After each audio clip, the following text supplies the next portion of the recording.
2021 থেকে 2025 এই মাত্র 4 বছরে কুষ্টিয়া মেহেরপুর মহাসড়কের মিরপুর বাসস্ট্যান্ড থেকে তালতলা এই 1 কিলোমিটারের কম রাস্তায় ঘটেছে 12র অধিক প্রাণঘাতী দুর্ঘটনা।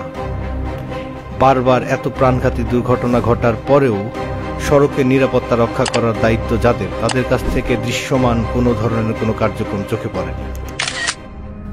22শে মার্চ 2025 গরু ব্যবসায়ী আরমান ও মোটরসাইকেল আরোহী সজীব আহমেদের বাড়ি ফেরা হল। 2021 সালে কুরসা ইউনিয়নের মাঝিহাট গ্রামের হাসান আলী নামের এক পুলিশ সদস্যের বাড়ি ফেরা হয়নি। 2023 সালে আমলা ইউনিয়নের কচুবাড়িয়া গ্রামের আম্বিয়া খাতুনের বাড়ি ফেরা হয়নি। 2023 সালে কাজ শেষে বাড়ি ফেরা হয়নি মিরপুর উপজেলার অঞ্জনগাছি গ্রামের হোসাইনের। 2023 সালে মিরপুর পৌরসভার তালতলার ফজলু মণ্ডলের মেয়ে জেসমিনের বাবার বাড়ি যাওয়া হয়নি।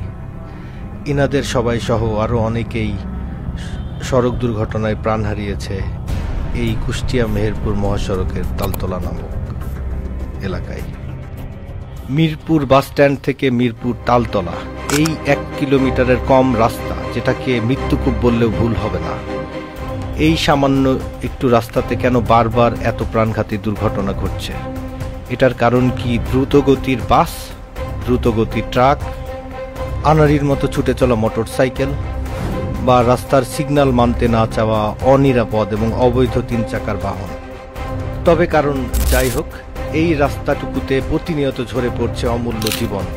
সংশ্লিষ্ট মহলের জরুরি দৃষ্টি আকর্ষণ করছে।